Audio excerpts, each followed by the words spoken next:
You signed a 4-year, $4.94 million contract, $2.42 million guaranteed, signing bonus of $1.73 million.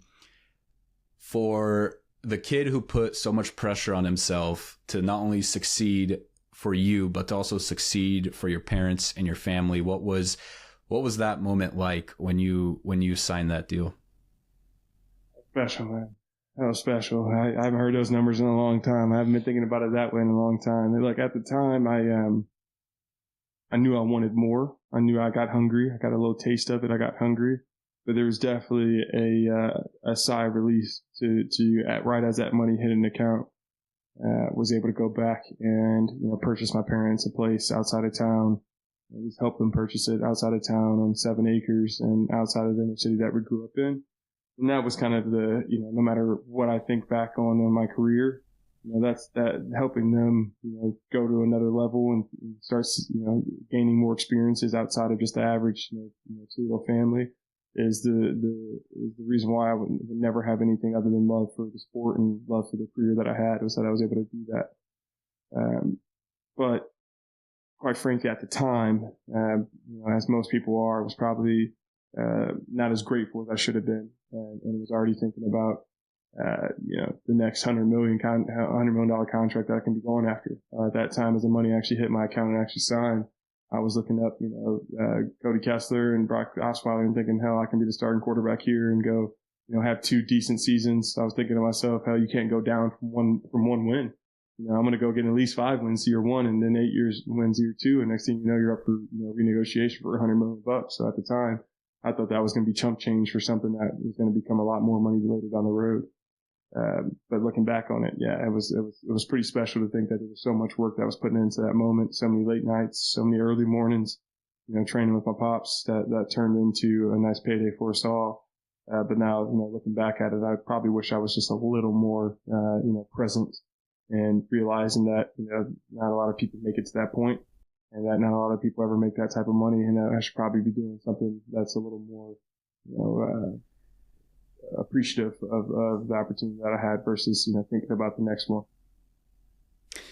Yeah. Where do you think most, I remember reading some crazy stats about, just like NFL players going bankrupt and all of these things. Where do you think most players go wrong when they sign such big deals in terms of their money management? Yeah, it's interesting. It changed a little bit with the CBA that happened around COVID, where we moved to a 34-week play period. But at the time, and still, the main difference that I've realized kind of in the real world now versus in the NFL world is that you live this kind of like unbalanced lifestyle. You get handed so much money and these game checks that happen on a weekly basis that you feel like you're just in the unlimited green for a year. You're living in Green Bay, Wisconsin. Your only expense is maybe going to the movies or getting some Chipotle. So you just see green, green, green, green, green. And you don't need to drive a nice car. You're stuck out there in the salt and in the snow. So you just drive the local truck dealer, free marketing car that you get. And you feel like you just have unlimited cash. So when you get off the field and you go, and do your LA off season or your, Arizona off season, you feel like you've earned the right to go spend in an egregious way. So that off the field lifestyle that you set for yourself of, going to Whole Foods and not blinking at buying, way too many extra ribeyes and having way too many, too many expensive, dinners when you go out and about, and kind of set that as your lifestyle. So that, as you start to leave the game and those game checks don't show up at the back half of the year the way you used to, you start, setting habits that require you to, have $25,000, $30,000 months on a pretty consistent basis. I'm here to tell you that it's no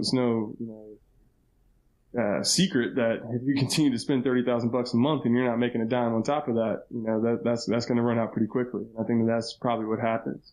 Most people think about the CapExes, the capital expenditures. They think about the big cars and the houses and all of that. Like that's definitely, that's easy to get away from.